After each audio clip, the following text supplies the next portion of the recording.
So now let's look at the scenario where we have some liquid inside our glass. And in order to create some liquid, I'm going to need to edit the glass.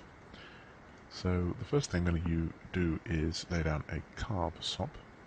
And this allows me to split our NURBS surface into parts according to the U and V coordinates. So I'm going to use the V coordinates in this case, and I want to have the start point of V at 0, and then I want our liquid to come a certain way up the glass, and in fact 0.75 is quite a good value. And if I select keep inside and keep outside, then this will split our NURBS surface into two. I can then use a blast node to delete one of the two primitives, and we've got two primitives, so they will be numbered 0 and 1. So let's delete primitive 0, and that clearly leaves me the liquid. And then if I copy and paste this node and delete non-selected, that will give me the rest of the glass. So what I've done here is cut out part of the glass, and I'm going to make that into part of our liquid. So let's select that part, and I want to put a cap on it for the top, and let's visualize that using wireframe. And I want to have a look at the normals again to see how they're orientated. So again, I'm going to convert this into polygons temporarily and display the normals. And we can see that the normals are all pointing inwards. And if I bring up the display options using D and turn off the floating gnomon and turn off our grid, we should see, it seems to have, origin gnomon is what I meant to turn off. We should see, and we can just see that the normal of the top, which we can see here, the cap, is the wrong way around. So I need to reverse that, but let's do that by separating out the cap using a blast node. And again, we've got three primitives here. Let's try deleting primitive 0 and see what we get. That's just the circle. That leaves us, so if we leave primitive 0 and then we reverse that, we should find that we have the top pointing in the right direction. And again, I can Control C, Control V, and delete non-selected, which will give us the bottom of the liquid. And I can delete the conversion to polygons now we've checked the normals.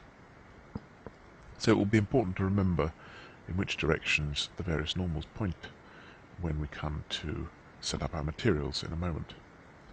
Now the reason I've separated these into different components is because in order to represent liquid accurately, you need to model the interaction between the glass and the liquid, between air and the liquid, and between the glass and the air. So in fact you're going to need three different materials. We're going to need one for this cap part, we're going to need one for the glass, and we're going to need one for the bottom part of the liquid, which is why I've created these separate elements of our model. And if I put nulls here, let me see what we're doing using this. So I want to put a null on the end here, and I'm going to call this liquid sides. And then for our cap, I'm going to put a null and I'm going to call it liquid top. And then finally, for the rest of our glass, I'm going to put a null, and I'm going to call it glass. And then I'm going to lay down some geometry nodes. In fact, first I'm going to rename the curve object, which is our glass, original glass. And then I'm going to name this geometry node glass. I'm going to dive inside, delete the file node, and lay down an object merge. And I'm going to say node transform, and I'm going to use this to bring in from our original glass the glass, like so. And I'm going to copy and paste that glass node, and I'm going to call it liquid top, and I'm going to use this to bring in the liquid top. And then I'm going to control paste that, rename it liquid sides, and bring in the liquid sides. So we now have three different objects representing the liquid and our glass. And I'm going to turn off the display of the original glass. So the glass can, let's just select all of these and choose the glass material. The glass can stay with the glass material as it's set up because it's modeling the interaction between the air and the glass. For the top of the liquid, we've got air on one side and liquid on the other. So let me create some local material parameters, and one of the things I'm going to do is change the color of the liquid. So I need to give it a reflection color, and let's give it an orangey color like so, except make it a bit lighter. And I'm going to give it a refraction color that's the same,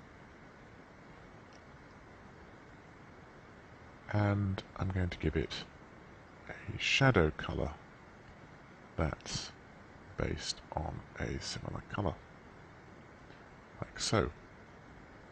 And this will give us a colored surface, and we're going to replicate that for the liquid underneath. But the other thing we need to do, importantly, is to set up the indices of refraction.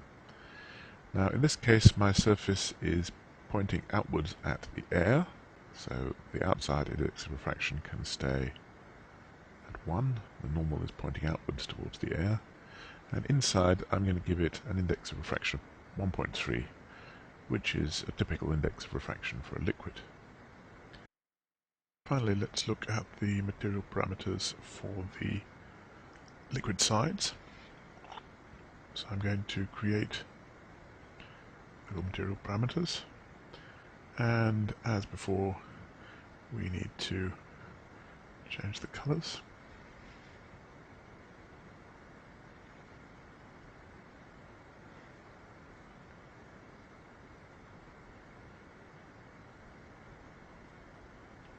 And we also need to change the index of refraction. Now in this case the normals are pointing inwards, so outside of this surface is in fact the interior part. So the outside is going to be where our liquid is, and the inside, which is away from the normals, is going to be the glass.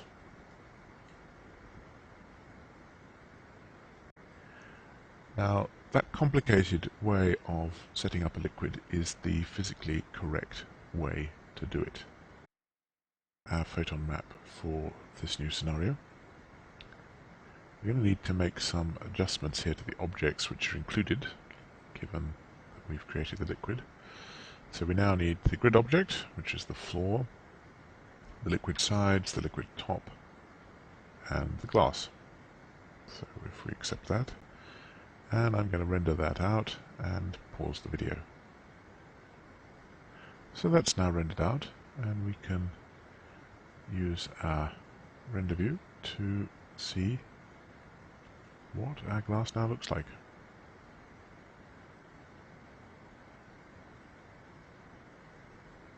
And again, I'm going to pause the video. And there we have our caustics with our liquid. As you can see, we're getting coloured caustics and the proper shadow for the liquid, and we're getting a nice refraction effect here in the glass. One final remark, which is about how to brighten or darken your caustics in compositing. And one way you can do this is to generate an extra image plane when you're doing your PBR render. And you can set up extra image planes here on the Output Properties tab. And if I add an extra image plane here, and I select from the drop-down list the Vex variable, and you won't be able to see it here on the video because it's right at the bottom, but PBR combined caustic, and we want that to be 16-bit float, and we can leave the rest of the settings at their default. Now this won't show up when we render in a render view, but if I render using the render menu and bring up mplay,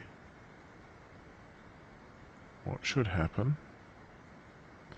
and I'm going to pause the video while this renders out, what should happen is that we get an extra image plane here, all caustic, which contains just the caustic information. And we can use this in compositing, either combined with the beauty pass or separate diffuse and specular passes, to adjust the intensity of the caustic effect in comparison to the other parts of the image.